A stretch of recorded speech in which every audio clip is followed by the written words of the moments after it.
read to the grown-ups because I think they need to hear this, but I also thought maybe you could listen along too. This is a book called In God's Name, and it's by Sandy Eisenberg Sasso. After God created the world, all living things on earth were given a name. The plants and the trees, the animals and the fish, and each person, young and old, had a special name. But no one knew the name for God. So each person searched for God's name.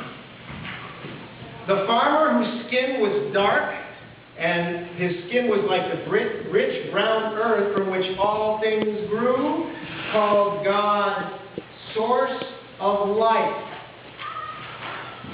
The girl whose skin was as golden as the sun that turned night into day, called God creator of light.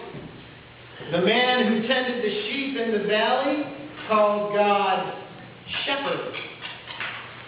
The tired soldier who had fought too many wars, called God maker of peace. The artist who carved figures from the earth-hard stone, called God my rock. Sometimes the people who called God by different names were puzzled. They said every living thing has a single name. The marigold, the pansy, the lily, the oak tree, the sequoia, the pine. God must have a single name that is greater and more wonderful than all the other names. Each person thought his name for God was the greatest. Each person thought her name for God was the very best.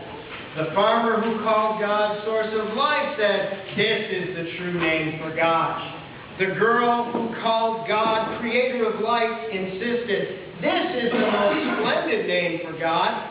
The shepherd, the soldier, and the artist believed they each had the perfect name for God.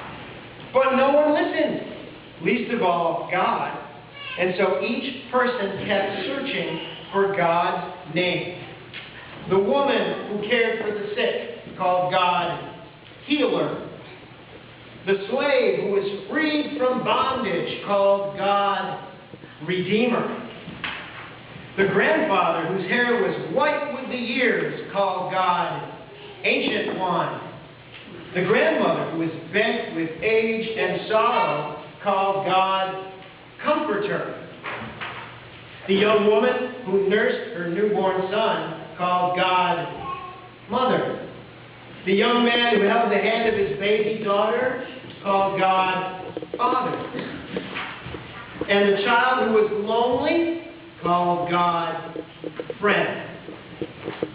Well, all the people called God by different names. They tried to tell one another that their name was the best, the only name for God, and that all other names were wrong, but no one listened, least of all God. And so each person kept searching for God's name. And then one day, the person who called God Ancient One, and the one who called God Friend, and the one who called God Mother, and the one who called God Father, all the people who called God by a different name came together.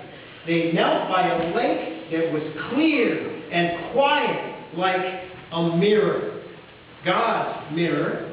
And then each person who had a name for God looked at the others who had a different name. They looked into God's mirror, and they saw their own faces and the faces of all the others.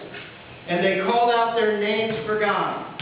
Source of life, creator of life, shepherd, maker of peace, my rock, healer, redeemer, ancient one, comforter, mother, father, friend, all at the same time.